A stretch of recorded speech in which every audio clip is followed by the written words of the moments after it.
ಶ್ರೀ ಗುರುಭ್ಯೋ ನಮಃ. ಶ್ರುತಿಸ್ಮೃತಿಪುರಾಣಾನಾಮಾಲಯಂ ಕರುಣಾಲಯಂ ನಮಾಮಿ ಭಗವತ್ಪಾದ ಶಂಕರಂ ಲೋಕಶಂಕರಂ. ಎಲ್ಲ ಆಸ್ತಿಕರಿಗೂ ಕೂಡ ನಮಸ್ಕಾರ. ಹಿಂದಿನ ಸಂಚಿಕೆಗಳಲ್ಲಿ ಅಧ್ಯಾತ್ಮಕ್ಕೆ ಸಂಬಂಧಪಟ್ಟಂತಹ ಬೇರೆ ಬೇರೆ ವಿಚಾರದ ಬಗ್ಗೆ ನಾವೊಂದು ದೃಷ್ಟಿಯನ್ನು ಹರಿಸಿದ್ದೇವೆ. ಅದರಲ್ಲಿಯೂ ಕೂಡ ಸೂತಕದ ಬಗ್ಗೆ ವಿಚಾರವನ್ನು ಪ್ರಸ್ತುತಪಡಿಸಿದಂತಹ ಸಂದರ್ಭದಲ್ಲಿ ಎಲ್ಲರೂ ಕೂಡ ಅದಕ್ಕೆ ತುಂಬ ಸ್ಪಂದನೆಯನ್ನು ಕೊಟ್ಟಿದ್ದಾರೆ. ಅದಕ್ಕೋಸ್ಕರ ನಾನು ಪುನಃ ಇನ್ನೊಂದು ಸಂಚಿಕೆಯಲ್ಲಿ ಸೂತಕ ಪ್ರಶ್ನೋತ್ತರ ಅಂತ ಹೇಳುವಂತಹ ಒಂದು ವಿಷಯವನ್ನು ಕೂಡ ಪ್ರಸ್ತಾಪಿಸಿದ್ದೇನೆ.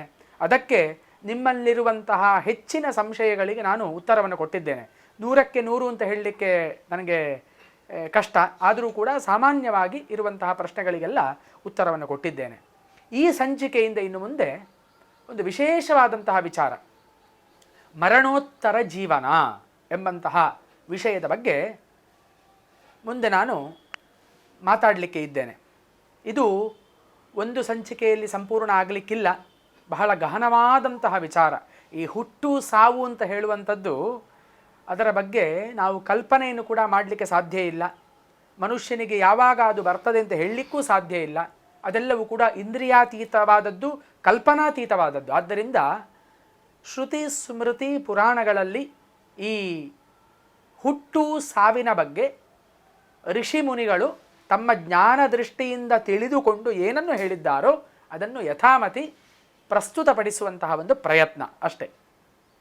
ಈಗ ಸಾವಿನ ಬಗ್ಗೆ ಹೇಳಬೇಕು ಅಂತಾದರೆ ಮೊದಲು ಜಗತ್ತಿನ ಸೃಷ್ಟಿಯ ಬಗ್ಗೆ ಒಂದು ಸೂಕ್ಷ್ಮಾವಲೋಕನವನ್ನು ಮಾಡಬೇಕಾಗ್ತದೆ. ಸೃಷ್ಟಿ ಹೇಗಾಯಿತು? ನಾವೆಲ್ಲ ನೋಡ್ತಾ ಇದ್ದೇವೆ, ಚರಾಚರ ಪ್ರಪಂಚದ ಸೃಷ್ಟಿಯನ್ನು ನೋಡ್ತಾ ಇದ್ದೇವೆ. ಮನುಷ್ಯರಿದ್ದಾರೆ, ಪ್ರಾಣಿ ಪಕ್ಷಿಗಳು, ಜೀವಜಂತುಗಳು, ಸೂಕ್ಷ್ಮಾತಿ ಸೂಕ್ಷ್ಮ ಪ್ರಾಣಿಗಳು, ಮರಗಿಡಗಳು ಎಲ್ಲವೂ ಕೂಡ ಸೃಷ್ಟಿಯಾಗಿದೆ. ತಮ್ಮ ತಮ್ಮ ನೆಲೆಯಲ್ಲಿ ಇವತ್ತು ಜೀವನವನ್ನು ಮಾಡ್ತಾ ಇದ್ದಾವೆ. ಹಾಗಿರುವಾಗ ಅದರ ಅಸ್ತಿತ್ವ ಏನು, ಈ ಸೃಷ್ಟಿಯ ಮೂಲ ಏನು ಎಂಬುವ ಬಗ್ಗೆ ಮೊದಲಿಗೆ ಮಾತಾಡಿ ಮತ್ತೆ ಮರಣೋತ್ತರ ಜೀವನದ ಬಗ್ಗೆ ನಾನು ಮಾತಾಡುವಂತಹ ಪ್ರಯತ್ನವನ್ನು ಮಾಡ್ತೇನೆ. ಈ ಜಗತ್ತಿನಲ್ಲಿ ಇರುವಂತಹ ಜೀವಿಗಳನ್ನು 4 ವಿಧವಾಗಿ ವಿಭಾಗಿಸಿದ್ದಾರೆ ಶಾಸ್ತ್ರದಲ್ಲಿ. ಜರಾಯುಜ, ಅಂಡಜ, ಸ್ವೇದಜ ಮತ್ತು ಉದ್ಭಿಜ ಎಂಬುದಾಗಿ. ಅದರಲ್ಲಿ ಮನುಷ್ಯನು ಜರಾಯುಜ ಅಂತ ಹೇಳುವಂತಹ ಗುಂಪಿಗೆ ಸೇರ್ತಾನೆ. ಏನು ಜರಾಯುಜ ಅಂತ ಹೇಳಿದರೆ, ಗರ್ಭದ ಪೊರೆಯನ್ನು ಒಡೆದು ಹೊರಗೆ ಬರುವಂತಹ ಜೀವಿ ಮನುಷ್ಯ.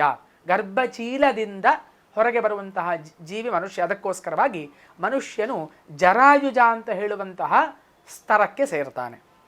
ಇನ್ನೊಂದು ಉದ್ಭಿಜ ಅಂತ ಹೇಳಿದರು. ನಾವೆಷ್ಟೋ ಮರಗಿಡಗಳನ್ನು ನೋಡ್ತೇವೆ. ಮರಗಿಡಗಳು ಹೇಗೆ ಬರ್ತಾವೆ ಅಂತ ಕೇಳಿದರೆ, ಭೂಮಿಯನ್ನು ಒಡೆದು, ಭೂಮಿಯ ಒಳಗೆ ಬೀಜ ಹಾಕಿದಾಗ ಭೂಮಿಯನ್ನು ಒಡೆದು ಆ ಮರಗಿಡಗಳು ಸ್ವಪ್ರಕಾಶಕ್ಕೆ ಬರ್ತಾವೆ. ಅದನ್ನು ನಾವು ಉದ್ಭಿಜ ಅಂತ ಕರಿತೇವೆ. ಅಂಡಜ, ಅಂಡ ಅಂತ ಹೇಳಿದರೆ ಸಂಸ್ಕೃತದಲ್ಲಿ ಮೊಟ್ಟೆ ಅಂತ ಅರ್ಥ.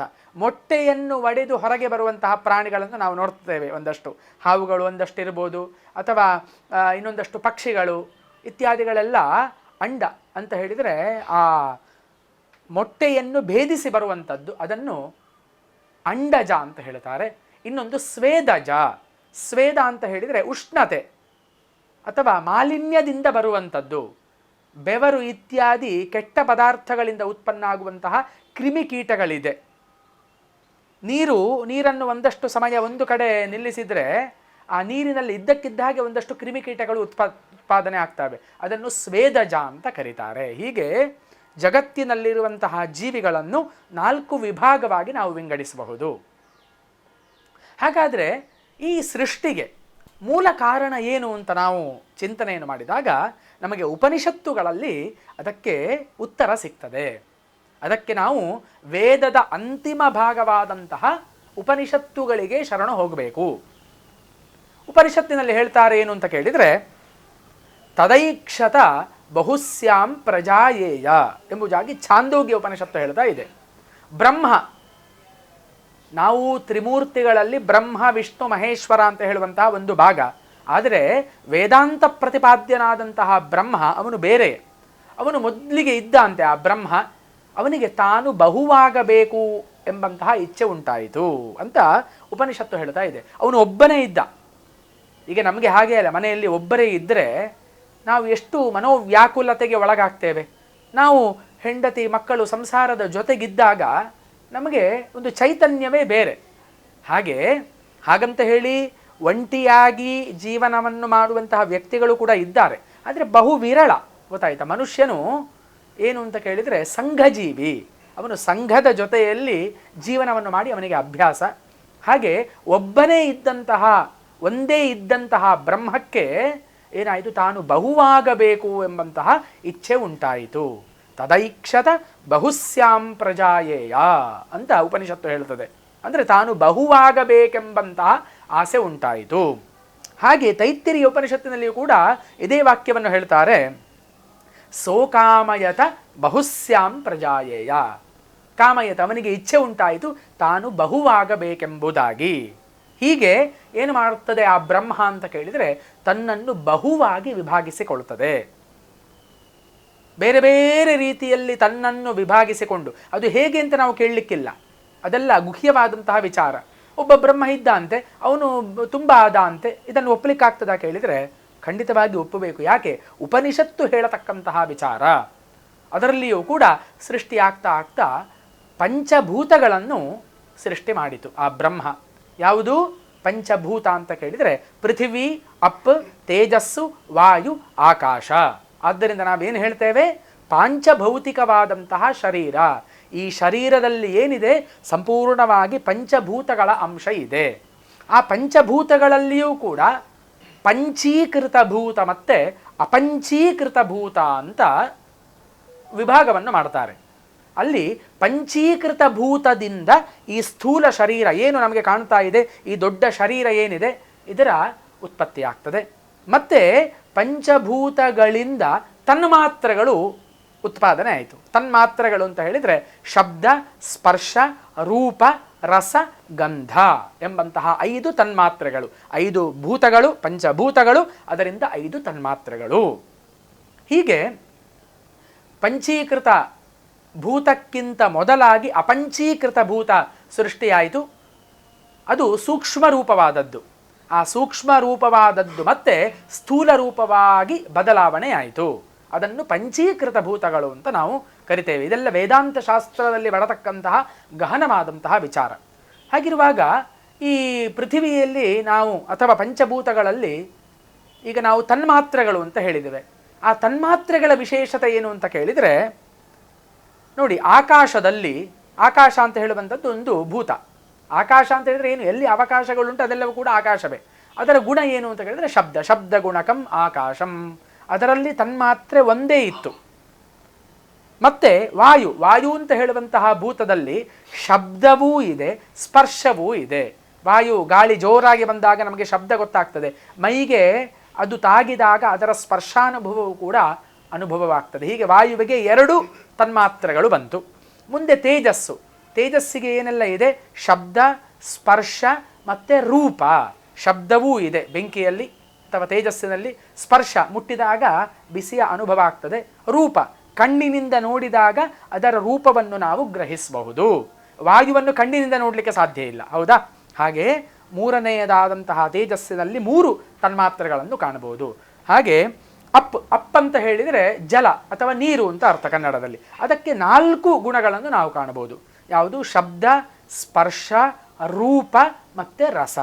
ಶಬ್ದ ಇದೆ, ನೀರು ಹರಿಯುವಾಗ ನಮಗೆ ಜುಳು ಜುಳು ಶಬ್ದ ಕೇಳ್ತದೆ. ಸ್ಪರ್ಶ, ಮುಟ್ಟಿದಾಗ ತಂಪಾದಂತಹ ಅನುಭವ ಆಗ್ತದೆ.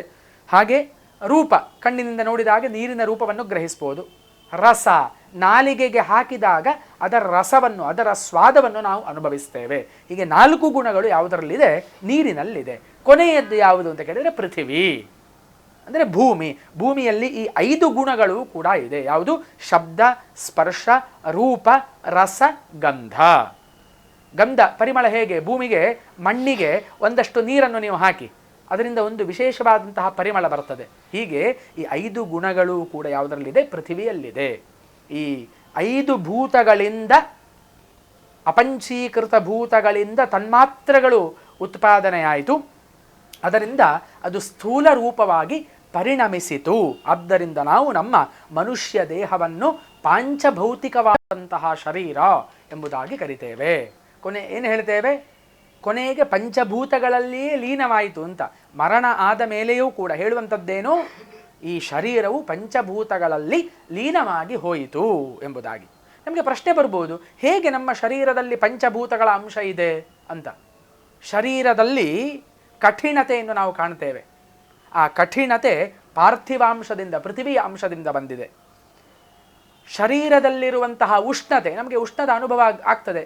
ಶರೀರ ತುಂಬ ಬಿಸಿಯಾಗಿದೆ ಮಾರೆ ಅಂತ ನಾವು ಮಾತಾಡಿಕೊಳ್ತೇವೆ. ಆ ಉಷ್ಣತೆ ಹೇಗೆ ಬಂದದ್ದು ಅಂತ ಕೇಳಿದರೆ ತೇಜಸ್ಸಿನ ಒಂದು ತತ್ವದಿಂದಾಗಿ.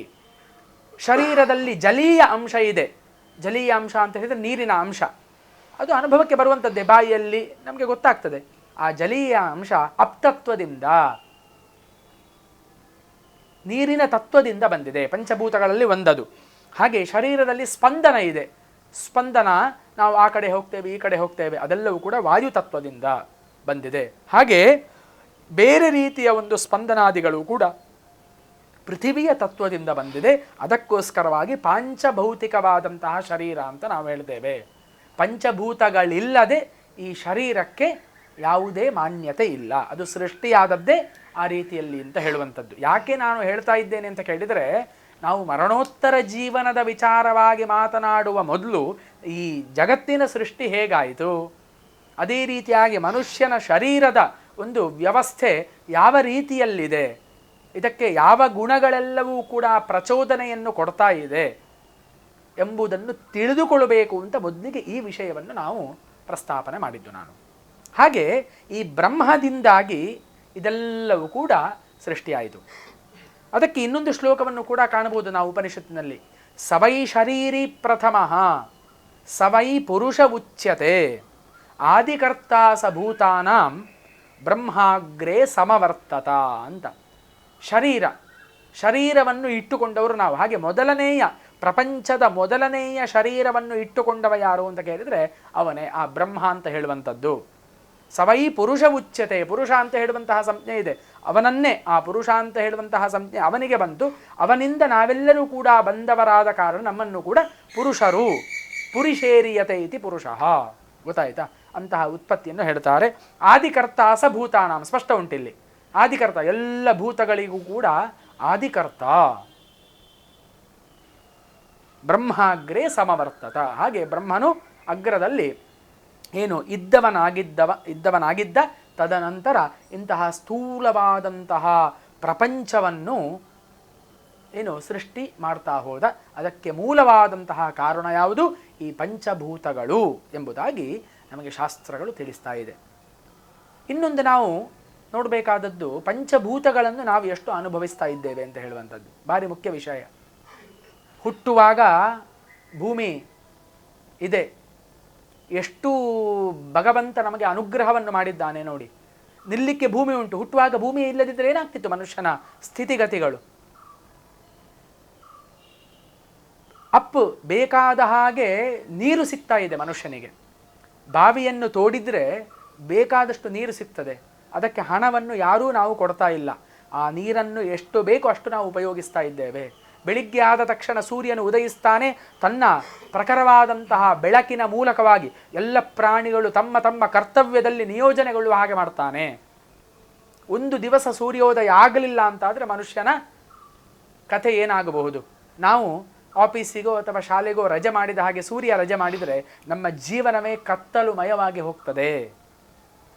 ವಾಯು, ಪ್ರಪಂಚದಲ್ಲಿ 5 ನಿಮಿಷ ಗಾಳಿಯೇ ಇಲ್ಲದ ಹಾಗೆ ಆದರೆ ನಾವೆಲ್ಲರೂ ಕೂಡ ಭೂಮಿಯಲ್ಲಿ ಶವರೂಪದಲ್ಲಿ ಬಿದ್ದಿರುವಂತಹ ಅವಸ್ಥೆಗೆ ಕಾರಣವಾಗ್ತದೆ, ಗೊತ್ತಾಯ್ತು? ಆದ್ದರಿಂದ ಆ ವಾಯುವನ್ನು ಭಗವಂತ ಬೇಕಾದಷ್ಟು ಮನುಷ್ಯನಿಗೆ ಕೊಟ್ಟಿದ್ದಾನೆ. ಆಕಾಶ ಅಂತ ಹೇಳಿದರೆ ಏನು? ಅವಕಾಶ ಅಂತ ನಾವು ಆಕಾಶ ಅಂತ ಹೇಳಿದರೆ ಮೇಲೆ ತೋರಿಸ್ತೇವೆ, ಅದಲ್ಲ. ಎಲ್ಲಿ ಅವಕಾಶಗಳುಂಟು ಅದೆಲ್ಲವೂ ಕೂಡ ಆಕಾಶ. ನಾವು ಆ ಕಡೆಗೆ ಹೋಗ್ತೇವೆ, ಈ ಕಡೆಗೆ ಬರ್ತೇವೆ, ಬೇಕಾದಲ್ಲಿಗೆ ಸಂಚಾರ ಮಾಡ್ತೇವೆ, ಅದೆಲ್ಲವೂ ಕೂಡ ಅವಕಾಶ. ಇದನ್ನೆಲ್ಲ ಭಗವಂತ ನಮಗೆ ಯಾವುದೇ ಸಂಭಾವನೆ ಇಲ್ಲದೆ ಕೊಟ್ಟದ್ದು.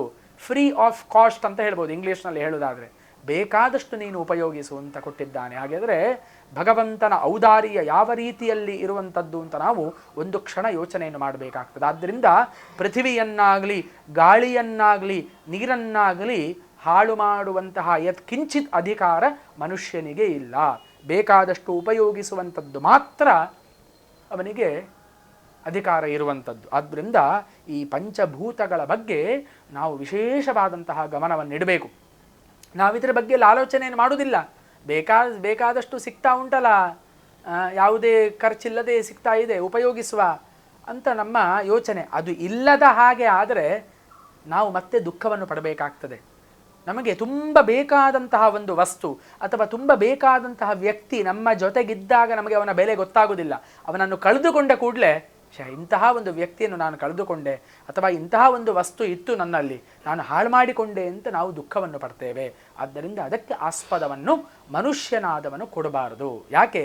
ಯಾವ ವಿವೇಕ ಶಕ್ತಿ ಇರುವಂಥದ್ದು ಮನುಷ್ಯನಿಗೆ. ವಿವೇಕ ಅಂತ ಹೇಳಿದರೆ ಏನು? ಯಾವುದು ಒಳ್ಳೆಯದು, ಯಾವುದು ಕೆಟ್ಟದು, ನಾನು ಇದನ್ನು ಈ ರೀತಿಯಲ್ಲಿ ಮಾಡಿದೆ, ಇದರ ಫಲ ಏನು ಅಂತ ಆ ವಿವೇಕ ಬುದ್ಧಿ ಇರುವಂಥದ್ದು ಮನುಷ್ಯನಿಗೆ ಮಾತ್ರ. ಆದ್ದರಿಂದ ಆ ಬುದ್ಧಿ ಇದೆ, ಅದನ್ನು ಉಪಯೋಗಿಸುವಂಥದ್ದು ಮನುಷ್ಯನ ಆದ್ಯ ಕರ್ತವ್ಯ ಎಂಬುದಾಗಿ ಈ ವಿಷಯವನ್ನು ನಾನು ತಿಳಿಸಲಿಕ್ಕೆ ತುಂಬ ಇಚ್ಛೆಯನ್ನು ಪಡ್ತಾ ಇದ್ದೇನೆ. ಹೀಗೆ ಈ ವಿಚಾರಗಳನ್ನೆಲ್ಲ ಪ್ರಸ್ತಾಪ ಮಾಡಿದ ಮೇಲೆ ಮುಖ್ಯವಾದಂತಹ ವಿಚಾರಕ್ಕೆ ನಾವು ಈಗ ಪ್ರವೇಶವನ್ನು ಮಾಡಬೇಕು. ನಾನು ಆಗ ಹೇಳಿದ ಹಾಗೆ ಮರಣೋತ್ತರ ಜೀವನ. ಮರಣ ಅಂತ ಹೇಳಿದರೆ ಏನು? ನಾವು ಸಾವು ಅಂತ ಹೇಳ್ತೇವೆ ಆಡು ಭಾಷೆಯಲ್ಲಿ, ಅಥವಾ ಅವನು ಸತ್ತು ಹೋದ ಅಂತ ಹೇಳ್ತೇವೆ. ಈ ವಿಚಾರದ ಬಗ್ಗೆ ಒಂದು ಅವಲೋಕನವನ್ನು ಮಾಡುವಂಥ ಅಗತ್ಯ ಇದೆ ನಮಗೆ. ತುಂಬ ವಿಚಾರಗಳು ಈ ಗೂಢ ವಿಷಯದಲ್ಲಿ ಅಡಗಿವೆ. ಆದ್ದರಿಂದ ಈಗ ಆ ಮರಣದ ಬಗ್ಗೆ, ಯಾವುದಕ್ಕೆ ಮರಣ ಇರುವಂಥದ್ದು, ಯಾವುದು ಶಾಶ್ವತವಾದದ್ದು, ಮರಣ ಆದ ಮೇಲೆ ಜೀವಾತ್ಮನ ಸ್ಥಿತಿಗತಿಗಳೇನು ಇತ್ಯಾದಿ ವಿಚಾರದ ಬಗ್ಗೆ ಒಂದಷ್ಟು ತಿಳ್ಕೊಳ್ಳುವಂತಹ ಒಂದು ಪ್ರಯತ್ನವನ್ನು ಈಗ ನಾವು ಮಾಡಬೇಕಾಗಿದೆ. ಅದಕ್ಕೋಸ್ಕರವಾಗಿ ಆ ವಿಚಾರದ ಬಗ್ಗೆ ನಾನು ಪ್ರಸ್ತಾಪವನ್ನು ಮಾಡ್ತಾ ಇದ್ದೇನೆ. ನಾವು ಜನನ ಅಂತ ಹೇಳ್ತೇವೆ, ಮರಣ ಅಂತ ಹೇಳ್ತೇವೆ. ಏನು ಈ ಜನನ ಮರಣ ಅಂತ ಹೇಳಿದರೆ? ಜನನ ಅಂತ ಹೇಳಿದರೆ ಸಂಸಾರ ಅಂತ ಹೇಳುವಂತಹ ರಂಗಸ್ಥಳಕ್ಕೆ ಪ್ರವೇಶ ಮಾಡುವಂಥದ್ದೇ ಜನನ. ಸಂಸಾರ ಅಂತ ಹೇಳುವಂತಹ ರಂಗಸ್ಥಳದಿಂದ ನಿರ್ಗಮನ ದ್ವಾರವೇ ಮರಣ. ಎಷ್ಟೋ ಜನ್ಮಗಳು ನಮಗೆ ಆಗಿ ಹೋಗ್ತದೆ, ನಮಗೆ ಗೊತ್ತಿಲ್ಲ. ಆಚಾರ್ಯ ಶಂಕರರು ಹೇಳ್ತಾರೆ, ಪುನರಪಿ ಜನನಂ ಪುನರಪಿ ಮರಣಂ ಪುನರಪಿ ಜನನೀ ಜಠರೇ ಶಯನಂ ಇಹ ಸಂಸಾರೇ ಖಲು ದುಸ್ತಾರೆ ಕೃಪಯಾ ಪಾಹೆ ಪಾಹಿ ಮುರಾರೇ ಎಂಬುದಾಗಿ. ಹೀಗೆ ಪುನರಪಿ ಜನನ ಪುನರಪಿ ಮರಣ ಅಂತ ಹೇಳುವಂಥದ್ದು ಒಂದು ಚಕ್ರ ಇದ್ದ ಹಾಗೆ. ಆದರೆ ಇದೇ ಹಾಗಾದರೆ ನಮ್ಮ ನಿಜವಾದ ಜೀವನ? ಮನುಷ್ಯ ಜನ್ಮವನ್ನು ನಾವು ಪಡ್ಕೊಂಡದ್ದು ಇದಕ್ಕೋಸ್ಕರವ? ಅಲ್ಲ. ಶಾಶ್ವತವಾದಂತಹ ಮುಕ್ತಿಯನ್ನು ಪಡ್ಕೊಳ್ಳಿಕ್ಕೋಸ್ಕರವಾಗಿ ನಮಗೆ ಭಗವಂತ ಕೊಟ್ಟಂತಹ ಒಂದು ಏನು ಉಡುಗೊರೆ ಈ ಮನುಷ್ಯ ಶರೀರ ಅಥವಾ ಮನುಷ್ಯ ಜೀವನ. ಆದ್ದರಿಂದ ಭಗವಂತನೂ ಕೂಡ ಅರ್ಜುನನಿಗೆ ಹೇಳಿದ ಹಾಗೆ ಏನು ಹೇಳಿದ ಅಂತ ಕೇಳಿದರೆ, ಬಹೂನಿ ಮೇ ವ್ಯತೀತಾನಿ ಜನ್ಮಾನಿ ತವ ಚಾರ್ಜುನ ತಾನ್ಯಹಂ ವೇದ ಸರ್ವಾಣಿ ನತ್ವಂ ವೇತ್ಥ ಪರಂತಪ ಅಂತ ಹೇಳಿದ್ದ. ಭಗವಂತ ಹೇಳ್ತಾನೆ, ಅರ್ಜುನ ನಿನಗೆ ಎಷ್ಟೋ ಜನ್ಮಗಳು ಆಗಿ ಹೋಗಿದೆ. ಬಹೂನಿ ಮೇ ವ್ಯತೀತಾನಿ ಜನ್ಮಾನಿ ತವ ಚಾರ್ಜುನ ತಾನಿ ಅಹಂ ವೇದ ಸರ್ವಾಣಿ. ನನಗೆ ಅದೆಲ್ಲ ಗೊತ್ತುಂಟು. ನಿನಗೆ ಎಷ್ಟು ಜನ್ಮ ಆಗಿದೆ, ಯಾವ ಯಾವ ಜನ್ಮದಲ್ಲಿ ಏನು ಕರ್ಮವನ್ನು ನೀನು ಮಾಡಿದ್ದಿ ಎಂಬುವಂಥದ್ದೆಲ್ಲವೂ ಕೂಡ ನನಗೆ ಗೊತ್ತುಂಟು. ನತ್ವಂ ವೇತ್ಥ ಪರಂತಪ, ನಿನಗೆ ಅದು ಗೊತ್ತಿಲ್ಲ ಅಂತ ಭಗವಂತ ಹೇಳ್ತಾ ಇದ್ದಾನೆ. ಆದ್ದರಿಂದ ಪುನರ್ಜನ್ಮವನ್ನು ನಂಬುವವರು ನಾವು. ಅದಕ್ಕೆ ಪುನರ್ಜನ್ಮ ದೃಢಾಶಯ ಗೋಭಕ್ತ ಭಾರತ ಗುರು ಹಿಂದುರಿತ್ಯಭಿಧೀಯತೆ ಅಂತ ಹೇಳ್ತಾರೆ. ಗೋವನ್ನು ಪೂಜಿಸುವವರು, ಪುನರ್ಜನ್ಮವನ್ನು ನಂಬುವವರು. ಗೊತ್ತಾಯ್ತಾ? ಆದ್ದರಿಂದ ಆ ಪುನರ್ಜನ್ಮವನ್ನು ನಂಬುವ ಕಾರಣ ನಮ್ಮನ್ನು ಹಿಂದೂಗಳು ಅಂತ ಕರೀತಾರೆ. ಹಾಗಿರುವಾಗ ಪುನರ್ಜನ್ಮಕ್ಕೆ ಕಾರಣ ಏನು? ಮರಣವೇ. ಮರಣ ಆದ ಮೇಲೆ ಪುನರ್ಜನ್ಮ ಬರುವಂಥದ್ದು. ಆದ್ದರಿಂದ ಇನ್ನು ಮುಂದಿನ ಸಂಚಿಕೆಯಲ್ಲಿ ಆ ಮರಣೋತ್ತರ ಜೀವನದ ಬಗ್ಗೆ ಒಂದು ದೃಷ್ಟಿಯನ್ನು ಹರಿಸುವ ಎಂಬುದಾಗಿ ಹೇಳ್ತಾ ಈ ಸಂಚಿಕೆಯ ಮಾತುಗಳನ್ನು ಕೃಷ್ಣಾರ್ಪಣಮಸ್ತು ಅಂತ ನಾನು ಮುಗಿಸ್ತೇನೆ.